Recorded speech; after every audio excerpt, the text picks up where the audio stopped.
fantasy orchestral theme with heroic brass and drums, the knights rise in the direction of power. They shout at seeing the emperor who brought the invaders to their knees. The emperor who crushed the traitors, they shout in praise. They shout that their emperor is the one who defeated the infidels. They are the great defenders of their faith. The knights raise their arms in joy and shout that they crossed oceans, mountains, and deserts, and conquered 3 continents. There is a majestic silhouette on a horse on the side of the mountain. The knights keep shouting that they are the great heroes of Lemuria. Fantasy epic orchestral music with sweeting strings and bold brass. This nobleman's name is Hercules, the supreme emperor of the 3 continents, the emperor of divine light. This is Hercules' eye. Hercules proudly lifts his sword while listening to the praises of his subordinates. There was once an emperor who turned the threatened Lemurian Empire into a great power encompassing 3 continents. Hercules' story starts early. In the territory of Lemuria, Hercules runs hysterical, shouting that this will not happen. He shouts, riding, who never wants to be emperor. Hercules is the 3rd prince of the weak and dying empire of Lemuria. Because of the death of his father, the late Emperor Hadrian III, the post of emperor became vacant. Initially, he should not have been admitted as heir to the throne. Epic fantasy background music. But since his 2 older brothers were very rude and did not fit in the role of heirs, now he is forced to take the place of the next emperor. The idea of being emperor of a small country, and weak, indeed, of a great country, is more unbearable to him than any punishment. Hercules is angry that, because of his useless brothers, he is now forced to become the emperor of the country. He shouts that he wants to live a quiet and hasty life for the rest of his days. Interior tension music after him. The girl asks Hercules not to be so selfish. Hercules recognizes that voice and realizes he's already been called. It's Caroline. She's your childhood friend and used to always keep an eye on him. Hercules is angry. He never thought she'd get this far just to catch him. Caroline reads after him and asks why he's running away, and he asks if she's still running after him. Caroline says, of course, if she doesn't run after him, she won't catch him. She screams at him to stop running and become an emperor. He, angry, asks if she's joking. He will not become the emperor of a weak and empty country that will soon be destroyed. Heroic fantasy music with rhythmic drums and strings. At some point, Caroline reaches out and grabs him from the back of the head. She pulls him abruptly, causing Hercules to get off his horse and fall to the ground. He doesn't have time to calm down or open his eyes, while Caroline falls on him and proudly tells him, "You got him." Hercules just squeezes his teeth with rage and looks at her with resentment. Previously, the Lemurian Empire had a territory stretching over 3 continents and was the world's largest military, economic, and cultural power, leaving its mark on the world. This empire was built by elves, priests, powerful women, all elves. However, this country, which once proclaimed to be the most powerful state in the world, was divided by a civil war in the east and west, and the western half of the country was destroyed. The epic orchestral theme, the Eastern Lemurian Empire, also continues to decline due to invasions of various races. Hercules strongly reflects that a territory that has lost 60% of its possessions and is still in decline, and the trade of a country that is deprived of many grainlands and access to the sea becomes almost impossible. He thinks maybe that's the reason. Right now, an old man approaches the boys in the field and asks how they are. Young people understand that he is the 19th emperor of the Lemurian Empire, Adrian III. They bow to him and say everything is going well, thanks to tireless efforts. He says if all goes well, the country will not starve this year, celebrate it and apologize to the common people. They turn to Hercules, the little one next to them, and ask how he is, because they live in very large lands, and they will decide how this country will develop in the future. Hercules doesn't answer anything and reads a book sitting down. He says to follow him, but he doesn't obey. He approaches him and says he's going to take a tour of these lands and that he can finish reading the book later. Hercules lifts his head, looks around, and he starts reading again, saying it's just a wheat field, so he better read a book.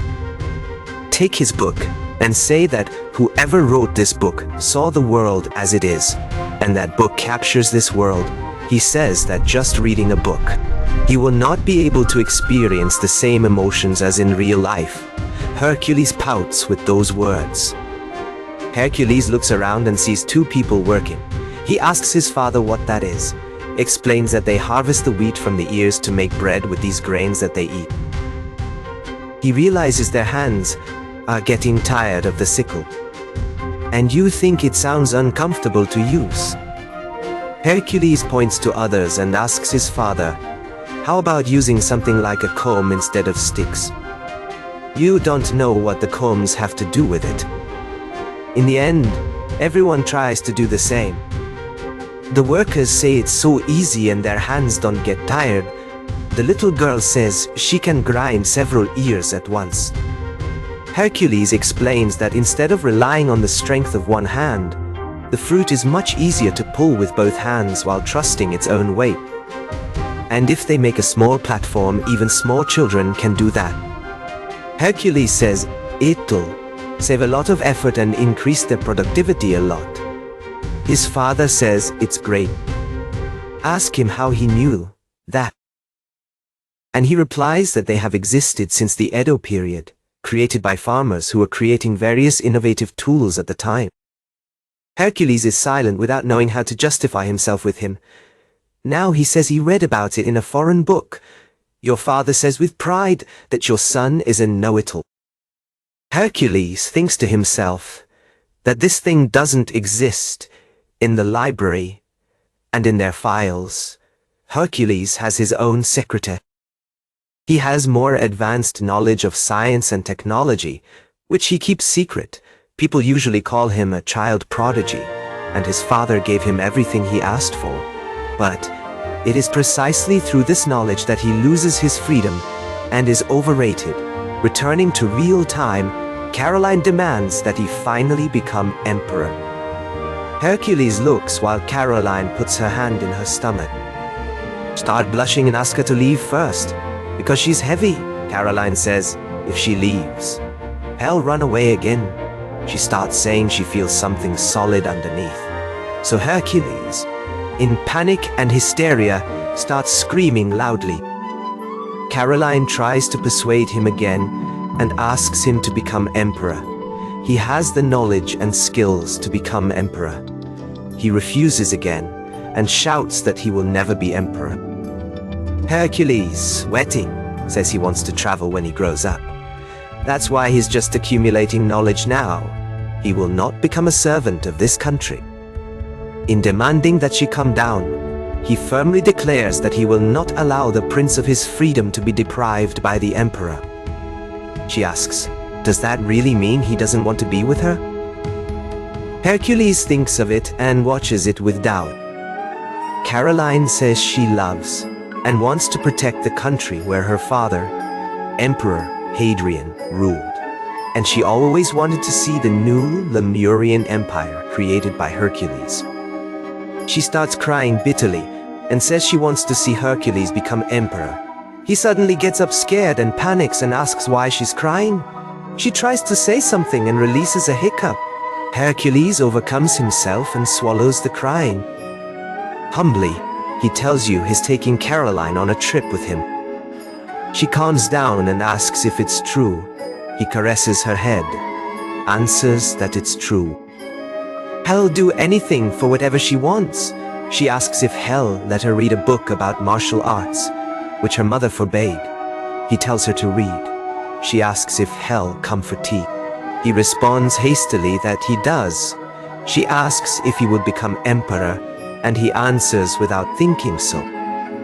There's a silence. Hercules looks at her, and she looks at him expectant. There's no tears. She suddenly grabs him by the neck and drags him. He screams, spreading on the floor. What's she doing? Caroline turns around and says a warrior must use any weapon to win. That's what Hercules' father said.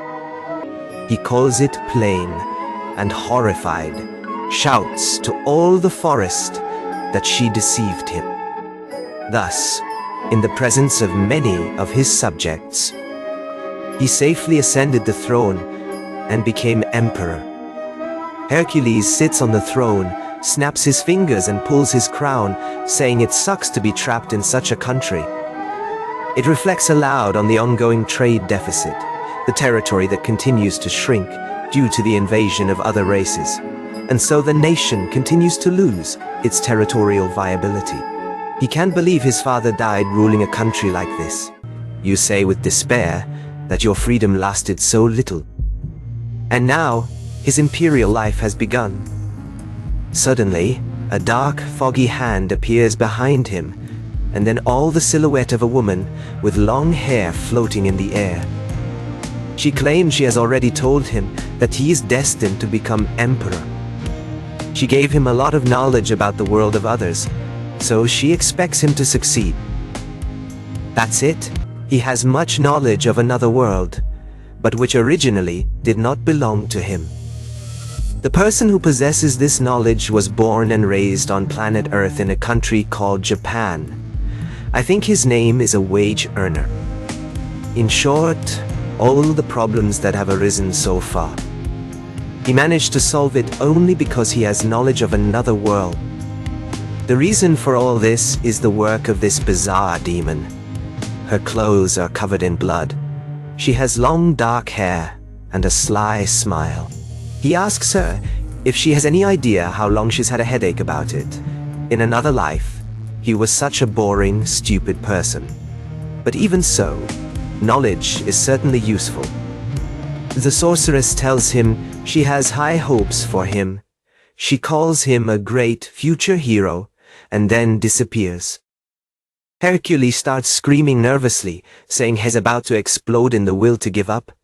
Then another man comes in and with a sigh, tells Hercules that he does not look like a man who has just taken the throne, for this is Christopher Augustus, is Hercules' uncle. Hercules, suspicious, asks if he really is his relative, although he does not look at all like a member of his family. He extends his index finger and questions threateningly, "Anyway, he was the one who suggested this idea to your father."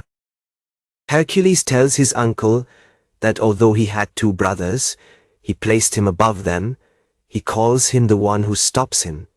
He says thoughtfully that he doesn't remember doing anything in particular. But Adrian talked a lot about him.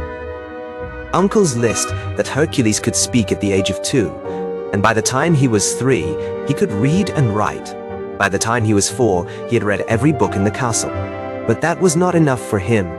Hercules covers his ears and asks him to shut up. Besides, my uncle heard he invented senbukaki, thus increasing the efficiency of wheat harvest, and since then, their wheat production has been growing exponentially. Uncle says, smiling, the people, and the former emperor was very pleased anyway. His ascension to the throne, in his opinion, was the right decision. Hercules sighs deeply and says dreamfully, if only they stood up against him. Then a subordinate approaches and turns to Imperial Majesty in panic. Uncle, playing with a smile, says a man has arrived who will revolutionize the atmosphere. Hercules tells him he really sucks at timing. This is Galphus Galanos, Caroline's father.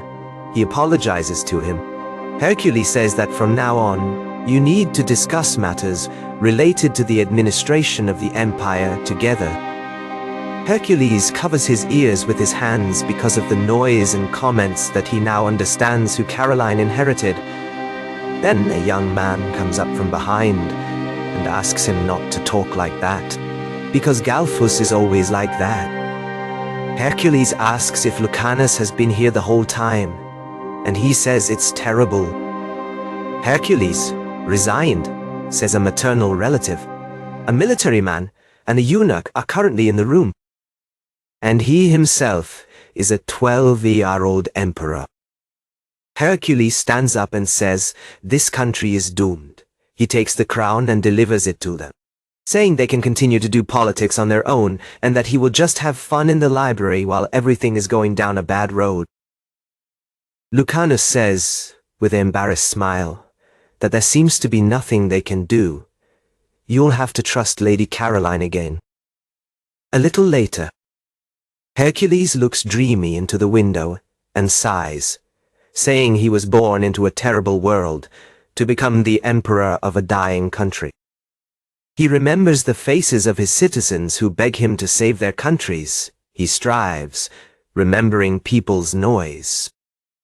He closes the book and says, addressing them, that they are the only one that gives him peace and relaxation. He says aloud that there is much knowledge waiting for him out there, but only they help him to know his true nature. He smiles and says that books are the best companion to get him out of this narrow world. He opens another book in expectation of what kind of world they will offer him today. Then Caroline comes abruptly from the corner and calls him in panic. Hercules gets terrified and yells at the whole library. He hesitates and asks what happened, and she says with displeasure that he's stuck here again. She screams that she heard him because he's avoiding work again. Hercules, resentful, says they told Caroline everything again. Hercules claims that since there are so many people here, he doesn't have to get involved in politics. He reminds her not to push them. He says only the title of emperor is enough for him. Caroline looks at him at altitude and then asks if he knows anything about politics. He gets mad and asks what she just said. Caroline turns around and says it's a shame, even though he's recognized by Adrian. She goes out saying it's a shame. I thought Hercules would be able to solve the country's financial problems in no time. He says he was apparently mistaken. After all, Hercules is only 12. Then Hercules' ears shudder with those words. She keeps saying what her father would think if he heard that. Hercules gets up and asks if she really thinks he's a child. She turns to him and he laughs and says, of course he understands politics, but what did she think? How much does he know about the world? Hercules resentfully says, it will be easier than ever once he fully understands what the problem is. Caroline asks, but he can't do that right now. Hercules gets even more angry and says if she insists, she promises to improve the financial situation. From the empire in 3 years, Caroline looks at him happy. And he puts a condition that, in return, if he really solves all the problems, she will fulfill one of his requests. Carolina thinks a little cheap. Then you agree, saying you'll do what he asks. He says, triumphant, that she agreed to it. This is the story of the difficult journey of the young Emperor Hercules, who used his knowledge to conquer 3 continents. As the Emperor of Divine Light, New Lemuria has changed a lot. It is now better known as the city where 2/3 of the world's wealth is located. The empire accumulated immense wealth with the transport of goods through its territory. The prosperity of the empire, sustained over the years, is supported by the transit trade, helped by its favorable location. However, this traffic trade has 2 disadvantages. The first depends on the political situation and economic conditions of import and export at destination. And the second, in this case, is that all wealth will inevitably pass through a neighboring country. That is, the greatest enemy of the greatest empire, the Kingdom of Skins. Hercules stands before a huge bookshelf, takes one, reads with interest, and then closes it. Drawing conclusions, He says that means that the Lemurian Empire needs to find another source of income, regardless of the traffic trade. Fantasy orchestral theme, all the powerful begin to rejoice, telling Hercules that he is finally motivated. Hercules huffing with anger, but denies nothing. Everyone looks surprised, not realizing it happened to him. Your uncle says happily that he finally made a decision. Now he's the true emperor. The believer speaks with plans that they can prevent the destruction of the Lemurian Empire. Hercules watches them with fatigue and says he hasn't done anything yet. Dad caresses the girl, saying she's doing well, she's happy too, and she agrees. Hercules faces them with hatred. He recalls his words that he would improve the Lemurian Empire in 3 years. Now he thinks how stupid he is, but he realizes there's nothing he can do. The sweat runs down his face, but at the same time he gets flushed. Someone turns to him and asks if it's crazy trying to improve the financial situation in 3 years. Hercules plays the book and says it's possible. Then it starts exporting slightly goods. He says that except for wheat, which is a basic food in the empire, grapes and olives are also cultivated here. They are processed in the major exports of the empire, wine and olive oil. These are the empire's main export and financial resources. He states that all the countries of the world produce these goods, and that the artisanal production of the First Kingdom is not developing worse than that of the Lemurian Empire, because, due to competition with them, they hardly make any profit. Melody with harps and soft flutes, he says, to start rebuilding their finances. You're thinking of creating a special product of Lemuria. Everyone listens with interest. So the maid gets to them. Everyone saw each other. She has cups and a kettle. She takes every cup, spill the liquid, and deliver it to them. Everyone looks at the drink with tension because it's black. They don't want to drink. Hercules easily takes a sip and tells the others not to. Light orchestral fantasy music he was just made. They want to resist and say something. Hercules, smiling, tells them to try soon. Everybody grabs a glass. One of them says loudly, "It smells strange." Before that, everyone smells suspicious. Everyone takes a long, suspicious breath. They take a sip at the same time with calm faces. The man and Caroline make the same face and squirm about the taste and say it's disgusting. And the priest says with a smile, she feels excited and likes it. Caroline asks himself, is this some kind of medicine? It's too bitter for her. Hercules says she understands. He takes Caroline's cup and offers to try it in a different way. It adds milk, carefully stirs. He returns the cup. Caroline looks closer and sees the face of the cat on the surface of the drink, painted with cream. She rejoices to see the cat. Hercules informs others that he added it to their mugs, then let them try again.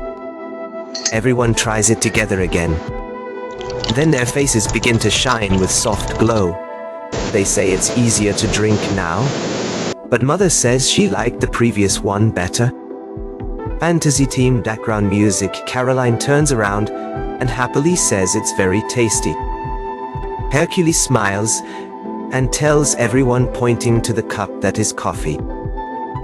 They don't understand what kind of coffee that is. Carolina turns to her father and asks if he knew about it. Dad answers honestly that he didn't know, never heard of anything like it. Hercules, he passes his finger over Caroline's leftover foam and says he discovered this drink on the train a few years ago. It was cultivated in the church so that ministers could remain in force for a long time. He says there are few sources of water in this country, and that the water you get is very difficult to drink. Therefore, Lemuria's main drinks are grape wine, and another drink that can be stored for a long time, dark, contemplative melody. If they drink, they get drunk.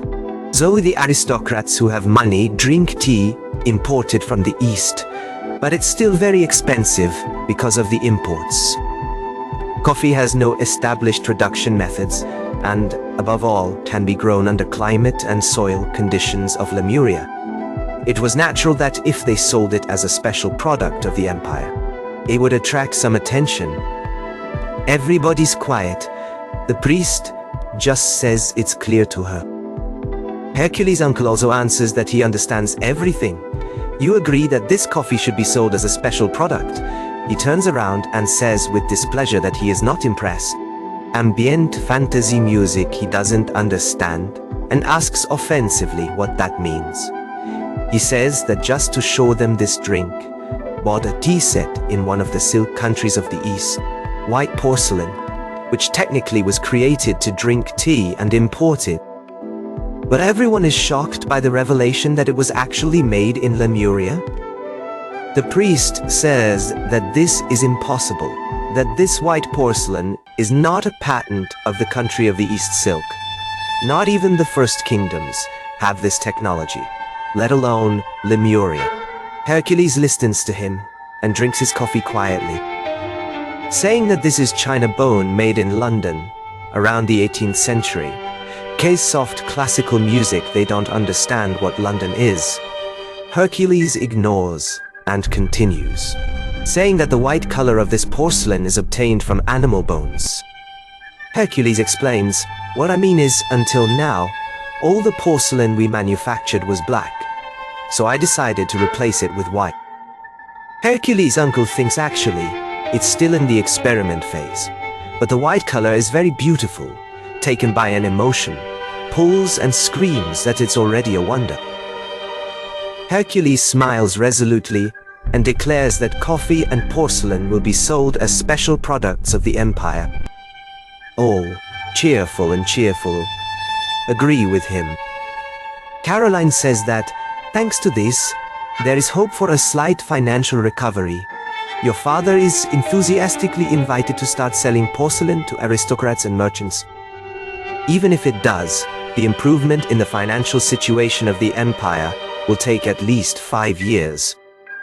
He understands you need to speed this up to 3 years. He goes to the window, observes the sky and says that now all that remains is to review the administrative documents in the castle. Replay it to a pile of books. Sit down and read one of them, starting to draw on the board using a ruler. Draw everything, sigh tired and drink your coffee to cheer up. 6 months after I started reviewing the documents, he finally finds out the problem. The books, rolls and documents are scattered everywhere, he says, looking at the trend lines in the drawing, as expected. Increased military spending and deterioration in fiscal efficiency are the main obstacles to economic growth. As of suspense music later, he gathers a round table for negotiations. Hercules says he's got a lot of work ahead of him, that everything is ready and you can start now. Apologizing for the sudden encounter, he believes they need to act urgently against the empire. All employees are sitting, confused, wondering if that's really normal, since Hercules is only 12. Hercules drinks his coffee. Caroline gets angry with those who make comments about him. Hercules claims that they will begin then, and draws the attention of the boy next door, saying he has never seen him before. The boy, in panic, replies, "My name is Kroll. Today I'm gonna be responsible." Hercules smiles and asks Kroll to talk about the tax system. He listens and starts explaining. The imperial tax system consists of 6 main types: land tax, head tax, commercial tax, import tax, military tax, emancipation tax for servants. He concludes by adding that they have a monopoly on salt. Hercules thanks and says he's doing well, that he remains in the same spirit. Kroll thinks convulsively that he was praised. Hercules begins to generalize on the aforementioned tax systems. That the head tax, the trader tax, the import, the emancipation of the servants and the salt monopoly must be abolished or revised. At first, everyone freezes their expressions. digesting the information, and then screams, "What do you mean? How are they gonna raise taxes if they cancel everything?" Hercules asks everyone to calm down and promises to explain everything now. First, he talks about the head tax. Hercules explains, "This is a list of information about the people in the empire they collect the head tax from." Hercules asks Kroll to take a look and ask what he thinks. Kroll analyzes and replies, "There are too many women here." Hercules shouts, "That's a point. Besides, there are a lot of people with disabilities here." He claims that the head tax is higher for men than for women, being even lower for people with physical disabilities. These sheets of paper show that a family of 4 men and 2 women can receive tax benefits simply by writing that there are 2 men and 4 women in the family. Someone stands up and says that there are 10 million people in the country, that it is not possible to check the entire population. Hercules agrees, saying that's why, as long as the horses can't check otherwise, people began to attribute to themselves visual and hearing impairments, and to escape taxes anyway. Hercules addresses all politicians and asks if they can safely state that this information is correct. Hercules calmly drinks his coffee and says he doesn't need a tax system that doesn't raise properly, so it should be abolished. Everyone's quiet, watching each other. Kroll thinking that's amazing. Those loud bureaucrats are now silent, not saying anything. Hercules turns to Kroll, apologizes for many questions, and asks how the trade tax is charged. He explains, "The tax rate of a trader is calculated on the basis of profit and product type." Hercules asks how Kroll will discover the exact value of his sales profits. The boy, listening, answers, "Your words." Hercules shouts again, "That's it! Here again you can lie." Poor Kroll can barely hold on. Hercules claims that traders can falsify numbers. It is true that trade tax generates significant income, and they must pay what they earn as a national obligation. He explains that, therefore, it will not change the commercial taxation policy, but due to the working time and the number of people involved, they cannot do inspections, so it needs to be reviewed. He keeps reading that the import tax only delays the flow of goods and generates a small revenue for the treasure. Then comes the tax for the deliverance of the servants. Today, servants are no longer exempt. Hercules asks, why is there still this old tax system? He says, both will be abolished. Kroll thinks 4 tax systems have been eliminated or sent for review in the blink of an eye. Hercules looks at the list, and they finally get to the salt monopoly. Hercules mentions that this policy, adopted during the reign of Emperor Hadrian, helped the empire to secure a new source of income, because what they could not raise by the head tax compensated with the sale of salt selling for 30 times the normal value. Hercules explains that salt is necessary to people, so they buy regardless of the price. He then finds something strange here. From behind, the priest's figure appears with a tray that holds a bag. Everyone reacts in panic and horror when they see salt. Hercules claims that salt is not illegal, it is natural salt. And they don't monopolize what it is. Kroll looks, without understanding. And Hercules calls Caroline, asking her to try it. She does, and Hercules asks how she is. She says it's common salt. You think it's better and cheaper than monopolized salt. Hercules claims that this illegal salt is much better than the salt monopolized by the empire. Moreover, it is sold at the imperial table at a reasonably low price. The fact that this salt is being sold on the street shows that he retorts that there is someone pulling the rope sneakily behind. All politicians hide their faces and eyes. Hercules threatens men. If you're not, laughing at the tax system that was left by my father. Then, deadly silence. Kroll questions why the tension suddenly increased. Hercules smiles widely and apologizes. Suddenly, everyone looks at him with shock and perplexity. It says that this system is unstable and bad because it was created only to compensate for the broken tax system, and so they'll cancel it too. Everyone looks at him in horror. Hercules adds that he is willing to ignore the issue of smuggled salt. They're starting to listen to you very carefully. Hercules makes one last condition. Let the merchants form a union. Everyone's looking at questions. And Kroll starts to reflect. Fantasy orchestral music Hercules says that by using traditional methods for traders, it is clear that they falsify the amount of income, and it is impossible to follow exactly what they are doing. If they formed a union, the number of people who would need to do that would be less than the number of people they would have to do. The check income would be reduced, and could make a cross-check between unions and traders, and among other unions. This would allow the government to gain some degree of control over the economy with the help of the unions. Someone says there are concerns that if a union is formed, it will lead to higher prices if they set the price of one thing. Does he not think that this will encourage others to raise prices too, so that they can make a profit? One says that many here believe that trade is a vile business, that money is not earned just by buying, but by making a profit.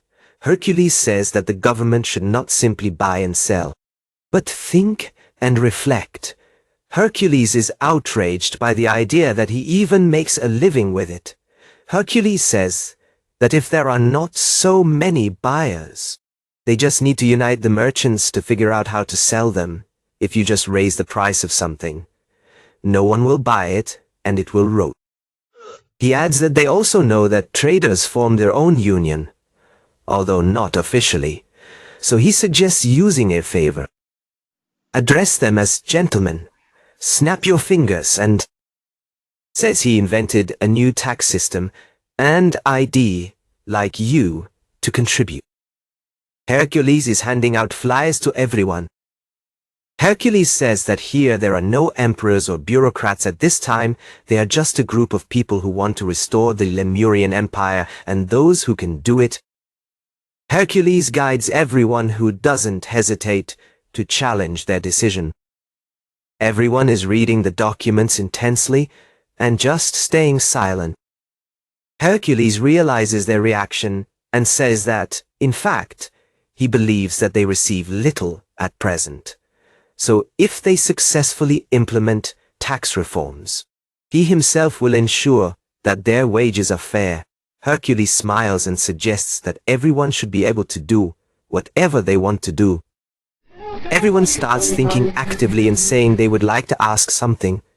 There are questions, and they would just like to discuss in detail with motivation. A heated debate began in the meeting room, which lasted 3 days and nights. A fantasy theme with lute and drums, and as a result, after numerous improvements and adjustments, a new taxation system was finally created, which was released throughout the empire. And 2 years later, after the development of the new taxation system, the tax revenues of the empire increased by about 1.5 times. And the use of taxes such as the personnel costs of the imperial palace was revised to reduce the costs of the national treasure. Besides, all the riches that were part of the imperial house's heritage, which did not represent historical value, were sold evenly. Thus, the treasure of the Lemurian Empire began to recover safely, and the new emperor Hercules, at the age of only 14, received firm support from merchants who supported national logistics. Hercules was uncompressed in this great achievement. She believes that he will actually be able to solve the financial problems of the empire in less than 3 years. Hercules proudly says he knows it. So why doesn't she give him a caress on the head? She happily reaches out and agrees with it. And then he gets intensely red, turns sideways, and gets nervous. She turns to him and asks if he's sure he wants to go out into the city. If you go to such a crowded place, it will certainly cause noise. Hercules answers that everything is fine, because to Caroline he is still the same Hercules as ever, and in the eyes of the rest of the world, he is not who they think he is. Caroline turns to him and asks if he used any kind of magic. He only asks her not to call him Majesty there. She replies that in any case she makes a reservation and asks if he will not leave the castle disguised with magic and escape from his official duties. He answers that Christopher and the others will take care of it. He reaches out to her and says that today he wants to introduce Caroline to 4 sites of Lemuria. She looks at him surprised and blushes. Fantasy orchestral melody. They walk among the merchants of the city. They arrive at the museum. Hercules says that this is the first attraction he wanted to show her. Carlina is surprised and says there are so many works of art here. She asks what kind of place this is. Hercules proudly replies that he built it. She's shocked. He asks if she remembers when they opened the deposit during financial supervision. He says that at that time he was going to sell some surplus works of art to rebuild the treasure. But there were many things of high historical value and things that were too much to sell. He would have been cursed, as he believes, if he had sold these objects. He says there were so many of them that decided to put them on display here. She listens to him carefully and looks around. She stops at an item and asks if this vase was stored in a national warehouse. Hercules replies that this is the private property of an aristocrat.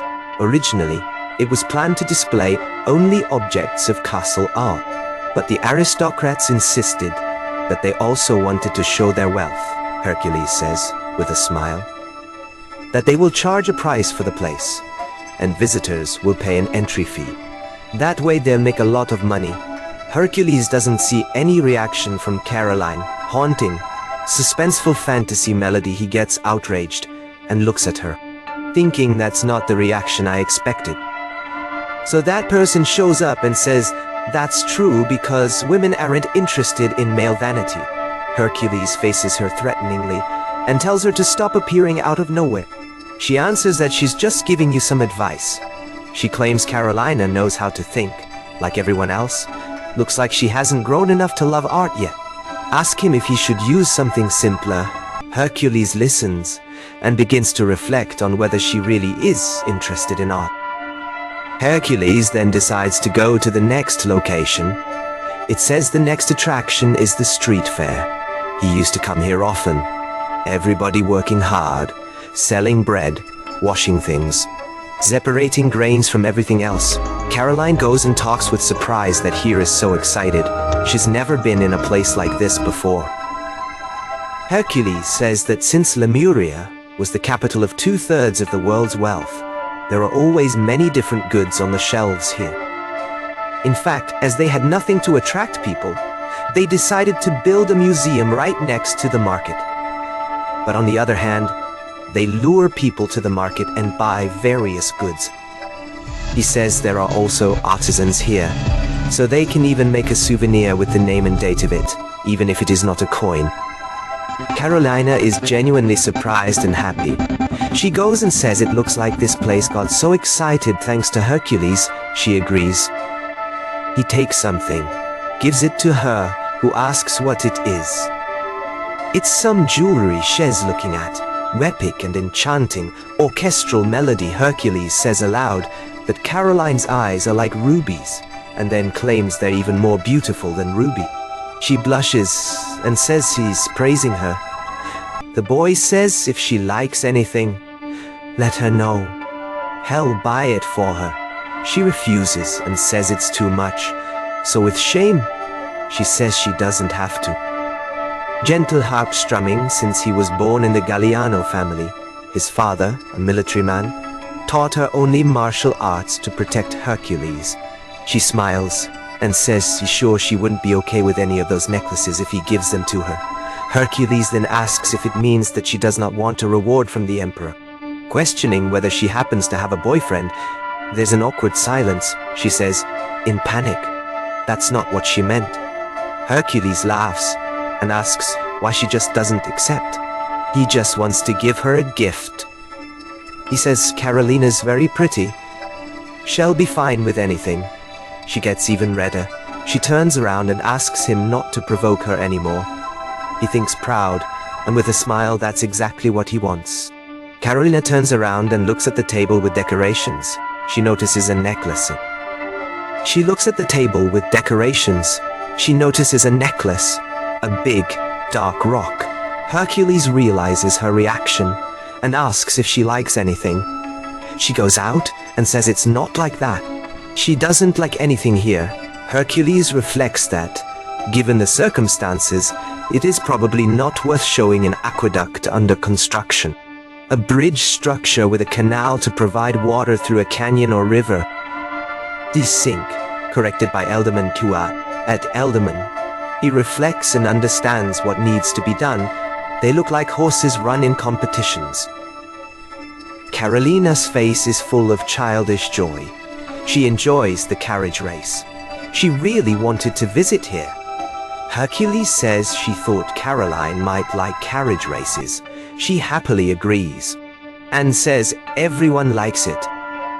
She says carriage racing is a test of the bond of trust between knight and horse. Horse against horse. Man against man in a battle heated by speed. Carolina says with confidence that there's no one who doesn't like it. She says enthusiastically that the red comet, Kinotus quadriga, is especially nice, dramatic, orchestral melody with rapid percussion, has a very popular jockey who's won many races since his debut. Hercules answers briefly that he understands. As a result, all the heroes in the race wave goodbye to the public. Caroline says, with a sigh, that today's race is over. Suddenly, all musicians start playing the trumpet. Emitting a sound, she turns her head and sees her father holding a tall handkerchief and then lowering it epically. Suddenly, people with horses enter the arena again at a huge and furious speed. Caroline looks all in shock. She doesn't understand what's going on. They decided to run 2 races. From the beginning, there was no one who wanted to run. From the beginning, she thought there was only one race. Hercules claims that they added more gates when they rebuilt the stadium. Caroline listens to him admire. He says that this stadium has been facing financial difficulties for a long time and was still suffering from lack of maintenance, so they decided to rebuild it according to a new project.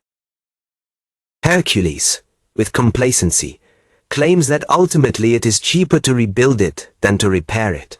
She interrupts him and screams at him to look at the red comet, Kinotus.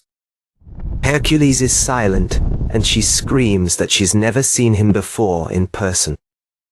He reflects that if only he could hear a little more about what he did. He looks at Caroline, happy, and then smiles, thinking that actually, it's good, too. They leave the stadium. Caroline jumps for joy and says it was so great. She can't believe he went for it at the last minute. The red comet totally justified his name for her. Hercules, sadly, says she completely forgot him. At the end of the race, she bows to him and apologizes, saying she is very sorry. Hercules goes through it and says he knows it's late. But would she like to take a walk to the last place? She follows him and asks where to go. Hercules turns to her and replies smiling that they will go to sea. Caroline's face starts to get dark. Hercules doesn't understand what's going on. Isn't the sea a classic place to walk and date? She says she's never heard of such a thing.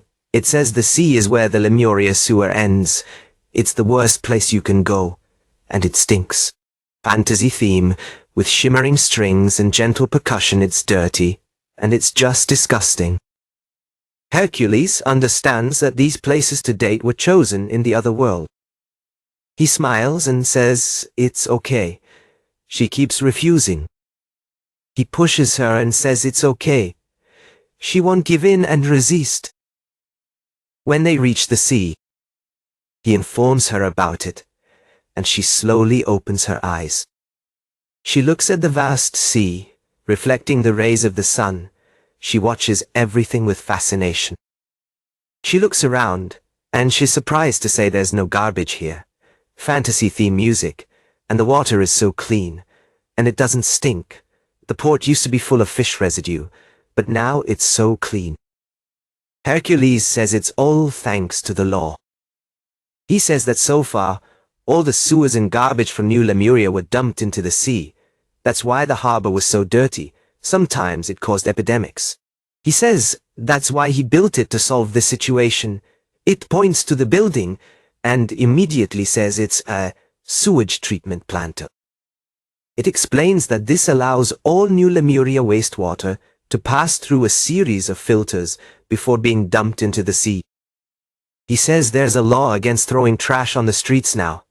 He says he's going to create a new function responsible for garbage collection and cleaning, and to avoid the garbage near the capital. He decided to dump all the garbage somewhere away from it. Carolina says she can't believe that he worked so hard and created a law to remove all the garbage. Is that really so necessary? Hercules approaches her and says yes. Pull it for yourself. And kisses on the forehead. Smiling says that, as you're going out for a date with someone you like, it would be nice if the streets were clean. It starts to turn red. The heat rises. He stretches his hands around her neck, puts them on her necklace, says the blue stone looks great with his red hair. She's surprised and says it's the same necklace. He says he thought she liked him when he was watching. He says it's good for her.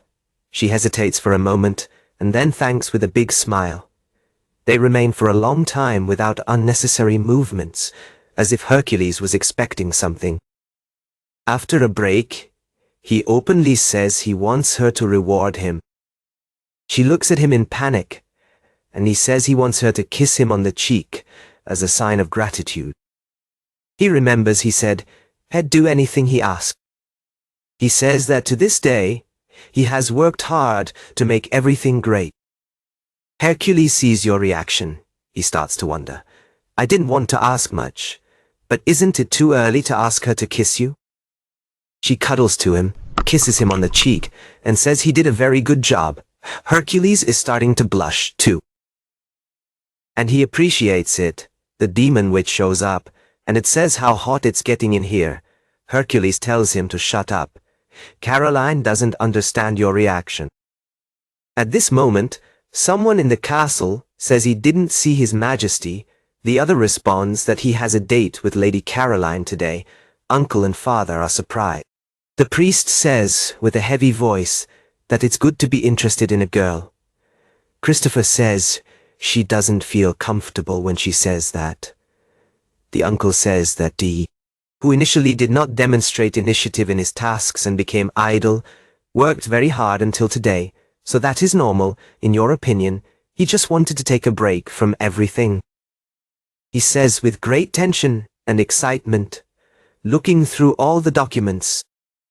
He claims that war can begin soon. They panic, and they say there's been some strange activity on the Persona Peninsula. There's no concrete evidence at the moment, but they can't just leave it as it is. Something needs to be done before things become problematic.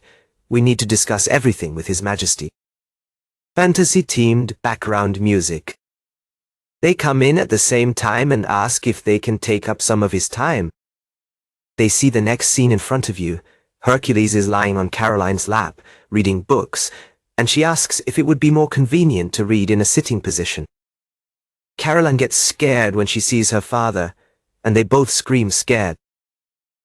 Orchestral fantasy theme. Hercules doesn't react at all. After the discussion, Hercules, still on Caroline's lap, asks if they really want to expand their troop. One says he should start with the naval forces. The other says he should pay attention to the army first. They look at each other angry. Hercules tells Caroline these old men scare him. and she says she's there with him. Hercules says that last year, most of his increased profits were spent on state companies. Water irrigation, reconstruction of military routes, aqueducts, public health promotion, and so on. If they do not strengthen the state base, it will simply be impossible to expand the army.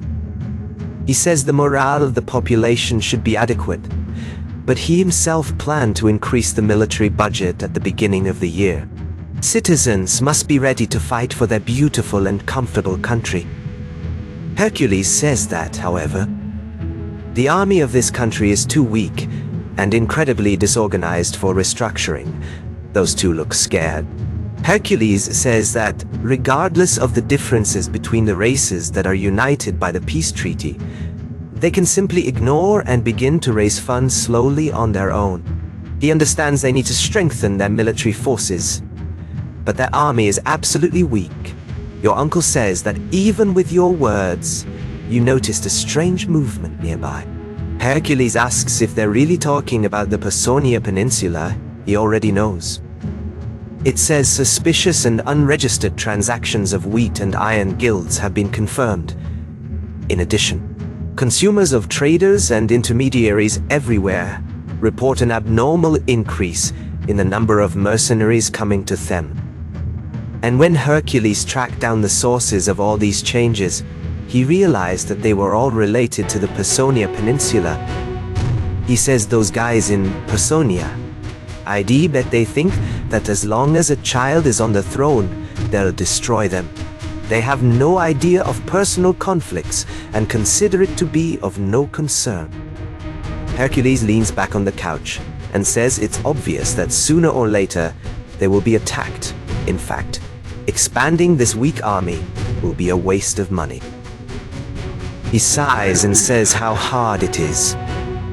Carolina answers him and addresses him. She says if the army of the Lemuria Empire gets stronger, she'll reward him.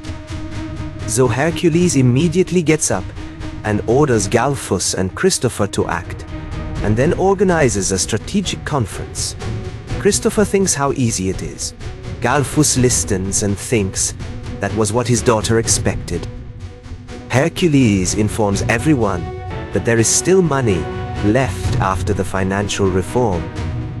At present, the army of the Lemuria Empire has about 20,000 heavy knights and longbow archers in total, with approximately 100 warships. The time has come to consider declaring war to conquer lost lands under the previous command. Hercules asks Galfisa how much more precisely they need reinforcements. He responds carefully that he would like to say that they still have enough capital, and he says they have a lot of cavalry, but he doesn't feel comfortable about it either. He answers that there are at least 10,000 infants, but if he could ask for more, then 20,000. Hercules warns you not to ask for more. They can't afford it. Galfus goes down. Thinking he's hopeless, Hercules turns to Christopher and asks what's happening to the fleet. He replies that he is still satisfied with the state of naval forces, but many vessels are already at the limit and need to be rebuilt. So if you cut the army costs, control over the sea will increase significantly. Hercules asks if he wants to maintain the status quo. Galfus says they haven't had naval battles in almost 20 years, and now they need an army. Christopher gets angry and asks what he's talking about. He shouts that if they lose control of the sea, they will not be able to defend the imperial capital. He says the fleet is more necessary. Galfus refuses and asks to strengthen the army. There's no need to worry about parasites. Hercules listens to them and reflects that their discussion is not unfounded, for his troops are not yet prepared to fight. Hercules claims they should get a little more attention and money. The military forces of the Lemuria Empire are divided into two parts: an army led by Galfus, and a fleet commanded by Christopher. First, Lemuria had a permanent army of 100,000 infantry soldiers. The cavalry was refueled with recruits or mercenaries from allied tribes. The main army was well trained and quickly adapted to any battlefield, which drove the expansion of the lands of the Lemurian Empire, when the previous army, under Hadrian III, ruled. Its number decreased significantly. It was discovered that he destroyed the entire infantry and formed an army based on heavy cavalry and archers, which were less flexible but used effectively in battle. Hercules thinks it was a wise decision to reorganize the army, using these soldiers as a sensitive substitute for horseback troops. During this period, the soldiers were composed of half peasants and half mercenaries of the allied tribes. And while there are poorly equipped men in your army who stood by yesterday, you simply cannot control the troops. The Lemurian army was powerful, but could only win once in a while, and Hadrian III continued to lose soldiers. While they had no chance of improving their capabilities, the number of lost battles grew. The money continued to be wasted on purchases of expensive horses and armor, and soon the Lemurian Empire was swamped in financial trouble. This is how the state of the kingdom's finances came to the present difficult situation. So Galfus and Christopher are arguing and cursing. Caroline turns around and asks, if elaborating the main army is difficult, then the mercenaries would not be a good option. Hercules thinks about it and comes to the conclusion that it would be difficult to deal with them. Mercenaries are soldiers who live for money. Even the Habsburgs of Spain, which have colonies in South America and made a fortune with large farms and silver mines, had their budgets completely drained to maintain the upper division of the third. Because of this, and also because of the lack of a regular army, some were betrayed and had a sad experience. Niccolò Machiavelli claims to be against an army of foreign mercenaries because they cannot be trusted. Hercules reflects that Tertio went from an army of mercenaries to a regular army, so they are different from the French reinforcements who betrayed Machiavelli. However, you can set the example of a Swiss mercenary who fought for France to the death. Another example is the French national wars. So it is impossible to confirm the evil intentions of mercenaries, as Machiavelli did. Hercules reflects that Machiavelli forced the mercenaries to go through many difficulties. Probably about a third of kingdom theories were based on personal reasons. Machiavelli did not stand out for military qualities. He starts by saying that, given how weak his military forces are, hiring mercenaries will only be like putting firewood on fire.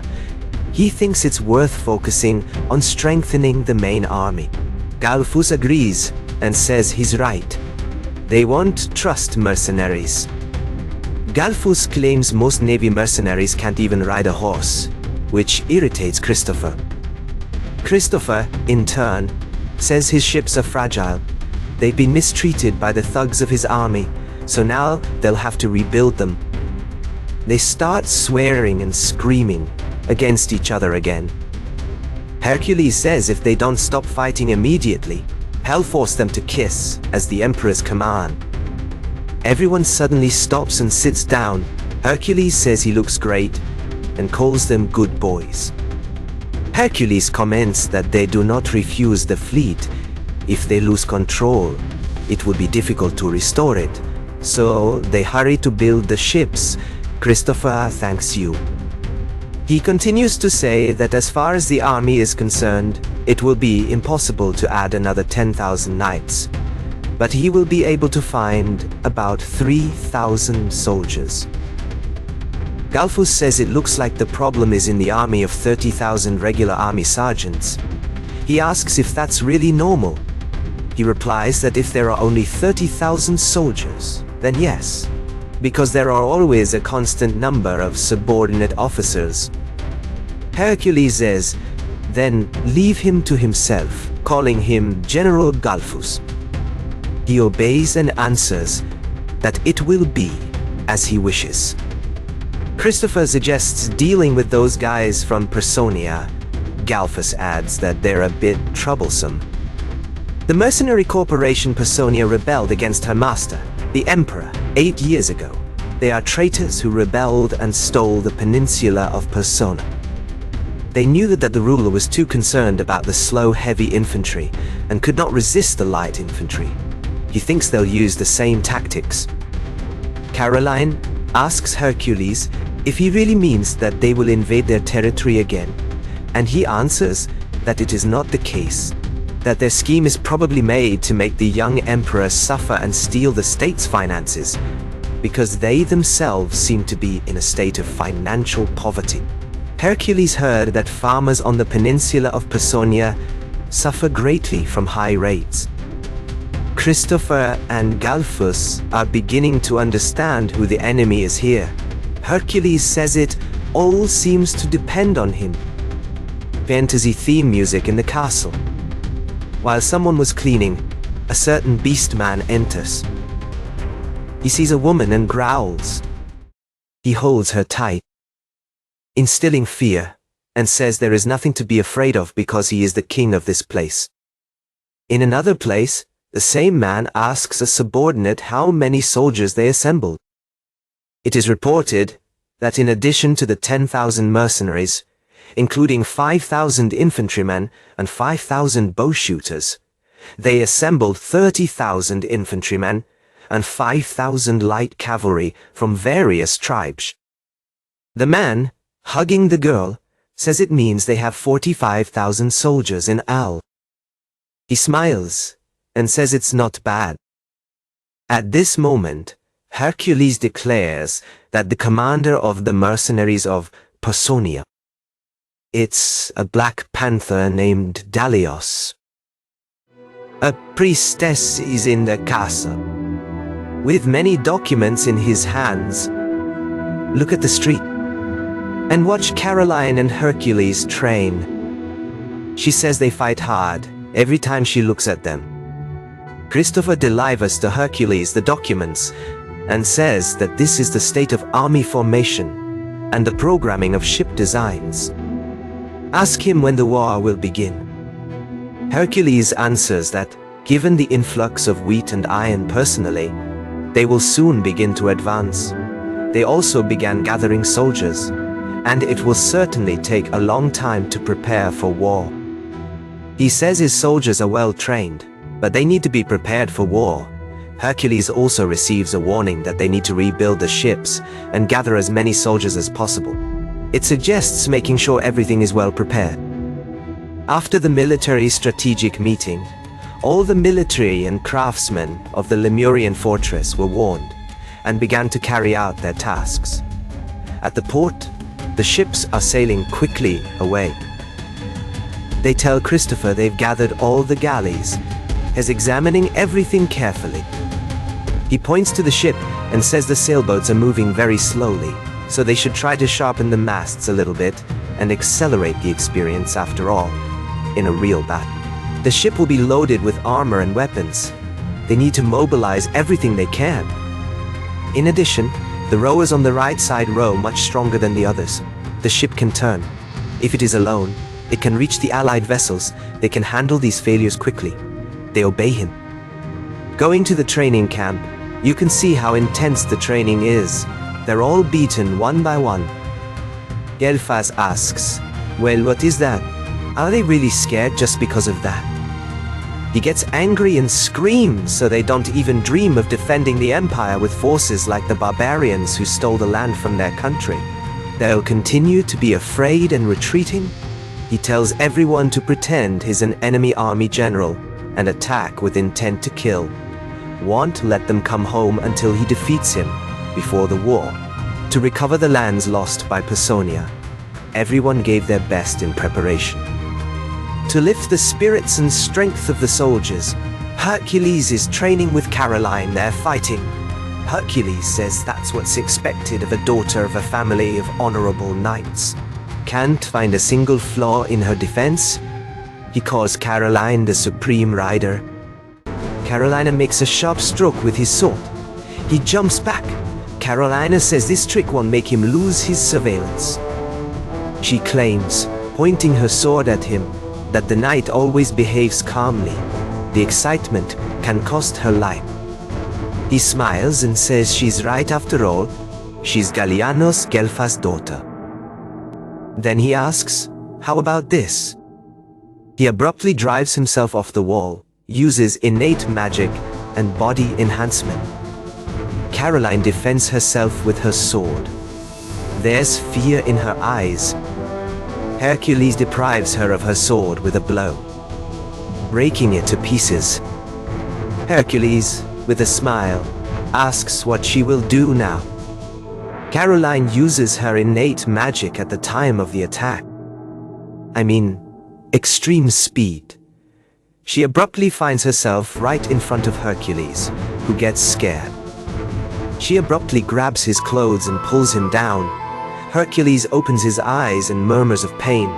Caroline tells him not to trust so much just because Head broken his sword. He smiles embarrassingly and says he lost. He offers to call it a day, says it's no match for her. She screams that's not true, and that he was great too. She thinks he definitely has a talent for fencing. He replies that he can do as much as an ordinary person. He thinks he can't get better. Caroline says if he uses the connection to the spirit he has a contract with, even she won't be able to resist him. Elves have 3 unique skills: sorcery, magic, and spiritual art. Sorcery is a kind of gift that allows you to deeply understand the world and interfere with its structure. She is highly sought after in medicine, manufacturing, and siege battles. It was thanks to the sorcery that they managed to build sewage treatment plants in such a short time. Magic may seem similar to witchcraft, but its essence is completely different. Unlike witchcraft, which is not intended for combat due to activation restrictions, such as calculations and pronunciations, magic is often used during fights. Magic can be used in battles without restrictions, however, no matter how much a person dedicates himself to teaching and practice. Not all are compatible with magic. Magic can be divided into 3 main parts. Innate magic is the magic he receives at birth. For example, the extreme speed Caroline has, this magic increases the speed of the body several times. Bloodline magic that he can only get through his bloodline. The Galliano family and their unusual magic. The Emperor fit into this magic. It's a magic that can be used in many ways. Everything they catch turns into a first-class weapon. Even a common fork can cross anything. Hereditary magic is a kind of magic inherited from person to person. The Emperor to whom it belongs is a good example of magic transmitted from generation to generation by the emperors of Lemuria, the chief sign of the emperor's successor. Using it, Hercules can gain psychological advantages over other elves, which played an important role in discussing financial reforms with the noble. And finally, spiritual art. This technique allows you to make contracts with spirits to get your help. Spirits represent the will and power of nature, and through a contractual relationship, a person can use their power in spiritual art.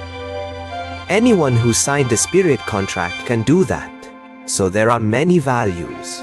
Spirits that can predict time are often found in rural areas. As it is a contract that is concluded, you need to pay for the work of the spirits. The downside is that every time he uses the power of the spirit, he has to pay for it. In his contract, the condition is the source of magical power. Hercules answers Caroline's question that her spirit won't help much in battle. He smiles and asks if it's important. He feels relieved that Caroline is uninhabitable. She wants to object. Here, Hercules looks at her with a smile and offers to return to the room. And before you ask her if she'll help you get up, she reaches out and Hercules abruptly pulls you near him. She falls into his arms and he happily says that she relaxed her vigilance. She panics and tries to escape. She says she thought they'd finished training. He asks what's wrong. She was red with shame. He asks if now is the time to use extreme speed. She says if you use her in your current position, he'll simply be knocked down, and she doesn't want that. Hercules asks if she's trying to behave calmly. He moans ostensibly and says it looks like his arms are tired of so much training. He starts to fall. She asks him to stop, saying that's not fair.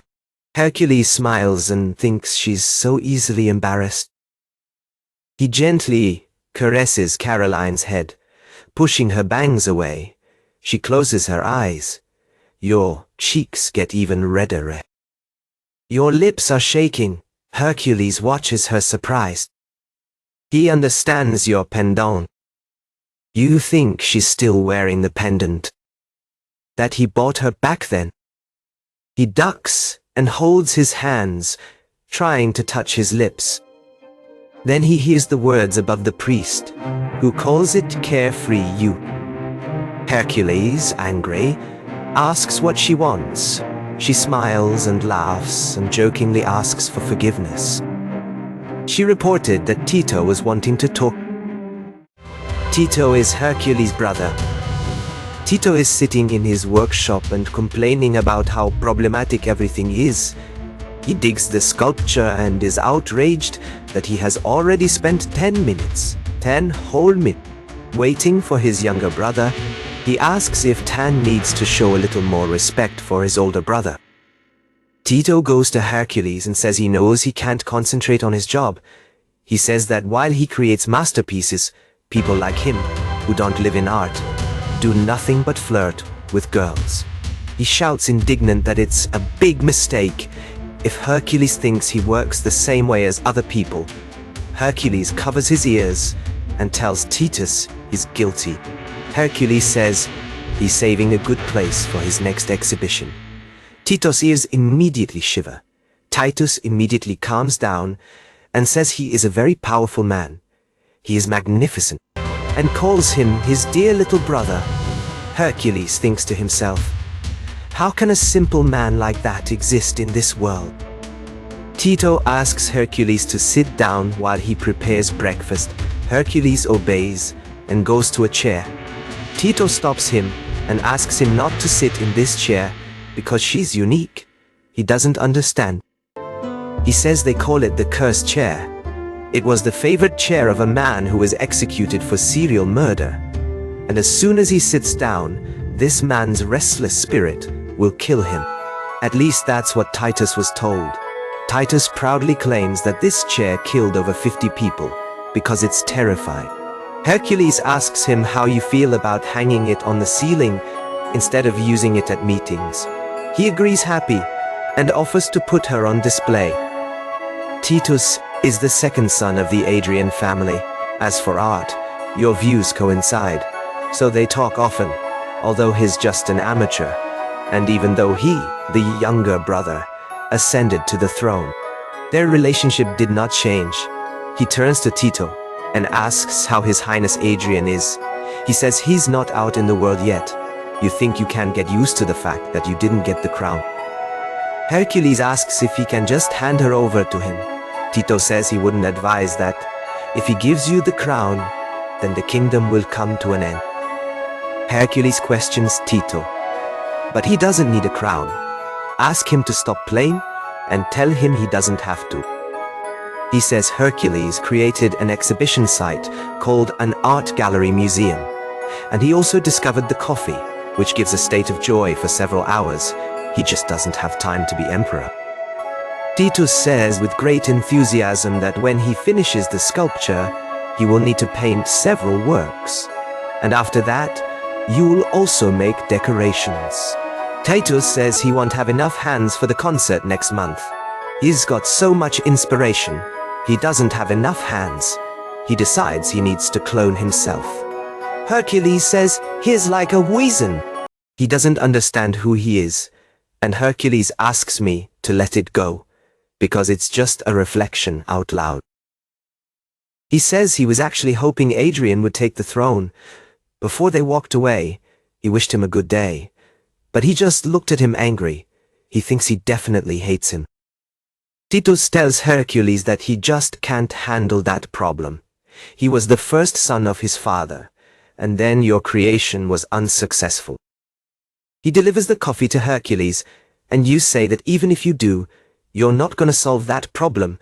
Hercules has two older brothers. The second son of the family, Tito, and the third, Adrian. As you may have guessed, Adrian was named after his father, and if he had ascended to the throne, he would have been called Adrian IV. Tito says his father wanted to make his first son an heir. Maybe that name was given to him in the hope of fulfilling his father's dreams. However, the father made a mistake. He spoiled Adrian. He became selfish and walked away from society. As far as Hercules knows, he didn't use his powers for good. He attacked the children next door to aristocrats and treated them coldly. And whenever his father kneeled before the victims and their families to cover the case, it was all just for his son to inherit the title of emperor. Titus says once he tore his painting to dust.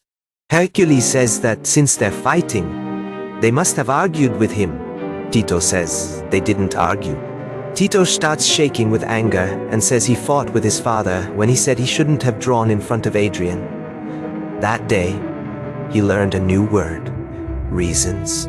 Hercules looks at him and thinks to himself that he looks like a corpse. Tito says his father is to blame for his character. He thinks he just hoped it would pass over time. But it didn't. 14 years ago, he attacked 4 noble children, and the entire empire was shaken by agitation. Adrian was calm, thinking his father would find a solution. But in the end, your father gave up. Titus asks Hercules if he knew his father was a frighteningly stubborn man. He asks if that's really true. He says that, after that incident, it was the first time he approached him, looked at his scribbles, and said that apparently Titus was also useless and never came back. Hercules asks if he really began to hate his father at that moment. He replies that the first child is useless, as is the second. Military operations are underway. The political situation is also obscure, and when the father was cornered, another son was born. And that son was Hercules. He was born at the right time, and besides, since he was a child, he dealt perfectly with everyone. To his father, he was a real miracle. And ever since, he's dedicated all his love to him and completely forgotten about Adrian. That's why you hate Hercules, Titus says. This is a happy ending. Hercules is outraged that there's so much happiness here. That's very problematic. Hercules says that besides, your father is terrible at raising his children.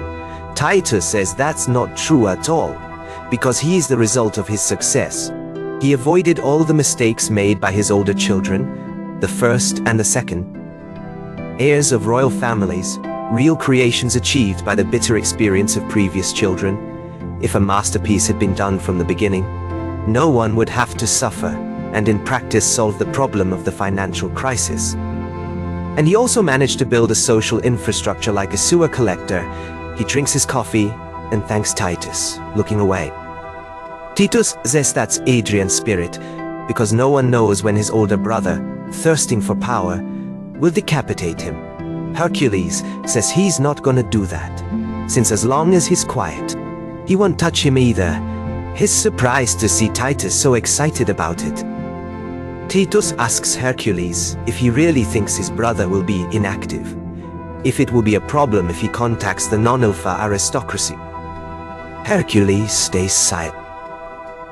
And then you tell Titus that he understands absolutely nothing about politics, asking what he thinks they're going to do. Titus says it's impossible for them to start rebelling. The movement of goods and people is simply tracked through guilds, and an attack is even more impossible. No killer would cross the security of Carolina. He smiles suspiciously and says that if he commits a murder, he could easily be arrested or killed for a variety of reasons. Titus asks who else is worried because Hercules is saying scary things. Hercules remembers something about Caroline and asks Titus if he finished the thing he asked him to do. Titus says that's exactly why you called him. He pulls and puts a suitcase in front of him, opens with interest. and smiles at the result. He praises and says that, as expected of him, he is perfect.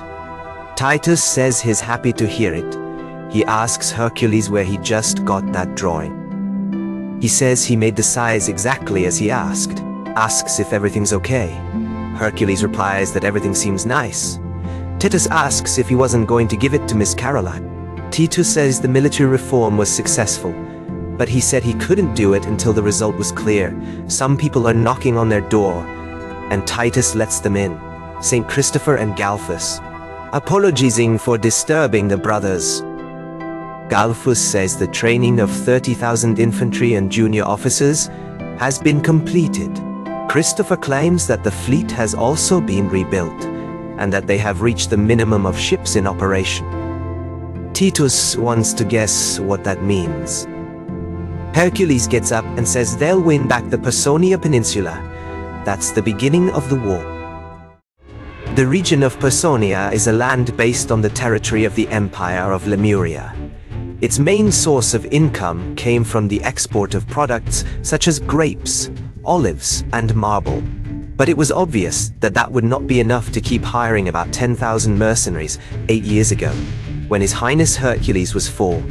A mercenary invaded them because his predecessor, His Highness Adrian III, stopped paying the money agreed upon in the contract with the mercenaries to suffocate the revolt.